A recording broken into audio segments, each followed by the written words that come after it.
ask you something, and I want you to answer honestly. If I walked into your school tomorrow, looked at the bulletin boards, the hallway displays, the books in your classroom, would I be able to tell your students belong there? Most schools would confidently answer, absolutely. But here's my question to you. Would your students say the same thing? Because every year schools spend thousands of dollars making classrooms look inclusive. And every year students still leave feeling invisible. It's because culture isn't what students see. Culture is what students experience. And that's where most schools get stuck. We confuse decorations with belonging, representation with relationship, and celebrations with cultures. I know because early on I used to do it too. And for years as a principal, I thought we were doing culturally responsive teaching. We celebrated every Hispanic Heritage Month. We bought diverse books. We had bulletin boards that represented every culture in our building. And yet our students of color still told us they didn't feel like they belonged.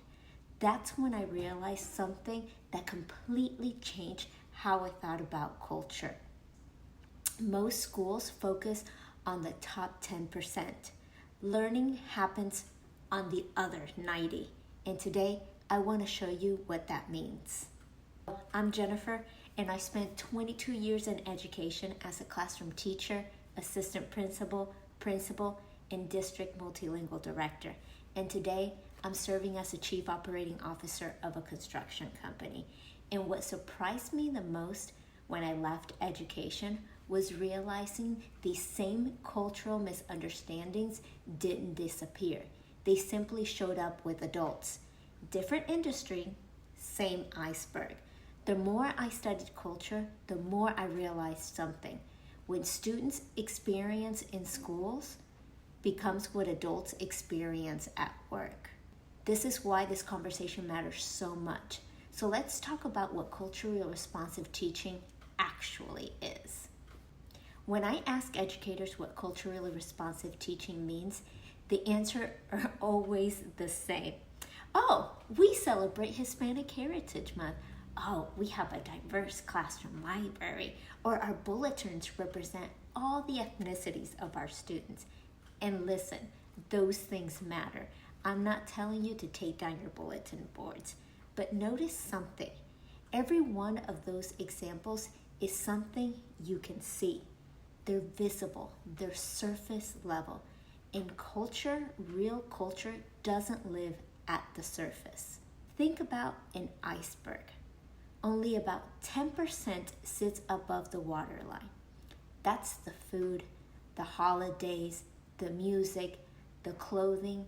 That's what mostly we celebrate in schools. But 90% sits below the surface. That's where learning happens. That's where students decide, can I make mistakes here? Can I trust this teacher? Is this school for people like me? What does respect mean? How do I communicate with authority? That's the culture driving every classroom. And most professional development never talks about it. And I've been to a lot of PD. There's this lady called Dr. Geneva Gay, and she defines culturally responsive teaching as uses students' cultural knowledge, their experiences, their ways of learning as a bridge to academic success. And I love that word, bridge. Not decoration, not celebration, but a bridge. Because the question isn't, do students see themselves on my walls? The question is, do students see themselves in the learning? Let me give you an example. One year I had an incredible teacher. She genuinely cared about kids. She created a beautiful unit on community. Students were going to draw their neighborhoods. They were going to write about their families, share what made each home special.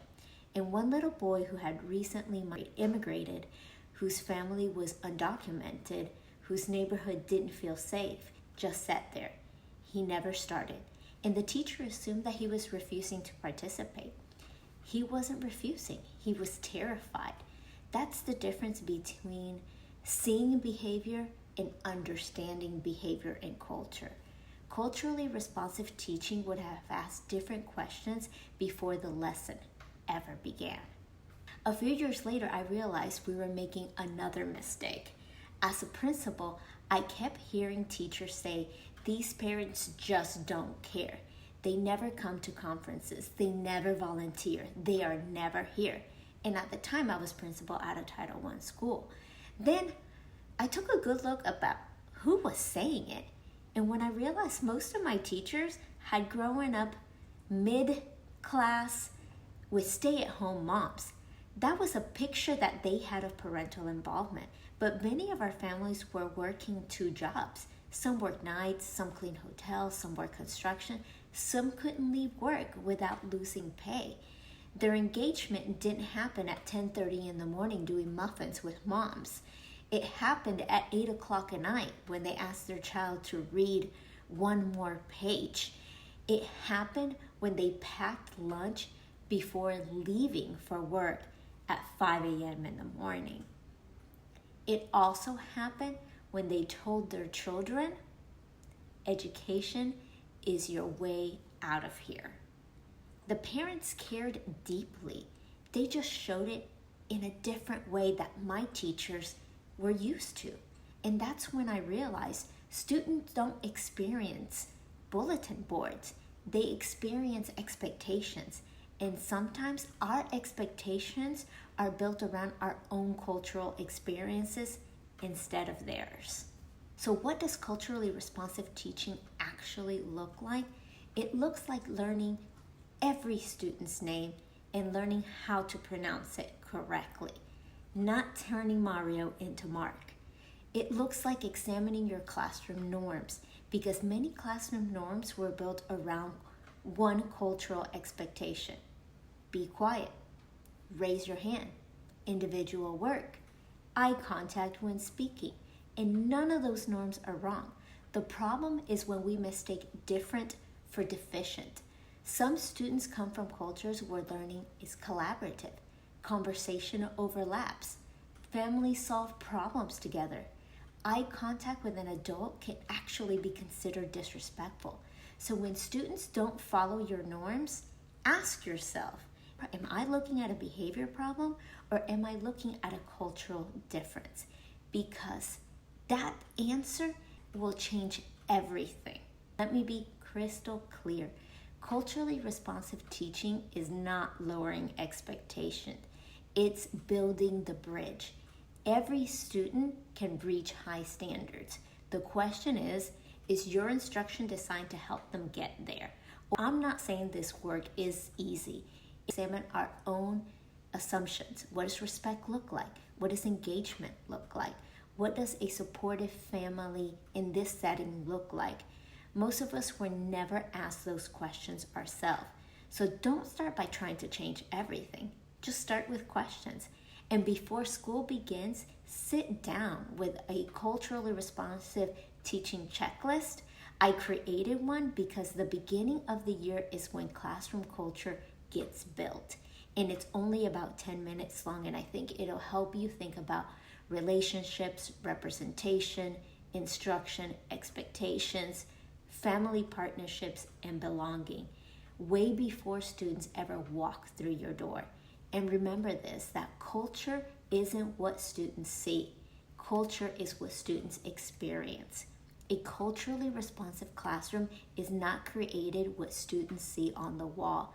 It's created by what they experience every day, whether they feel respected, whether their voices matter, whether mistakes are safe, and whether they belong. These experiences shape learning far more than any decoration will. The checklist I created is completely free. You can download it using the link below. And if you're ready to move beyond a checklist and build a classroom experience that goes all the way below the surface, take a look at my cultural events series. Every lesson is built around the cultural iceberg framework that helps students explore not just what cultures celebrate, but why those traditions matter. Because this work isn't about checking a box. It's about, and it isn't about decorating a hallway. It isn't about the 1 month of the calendar. It's about making sure every student walks into your classroom feeling like it was built for them in mind. Because students notice. They notice whether their classroom was built for them or if it was just decorated after a Pinterest post. And that noticing shapes everything that comes later.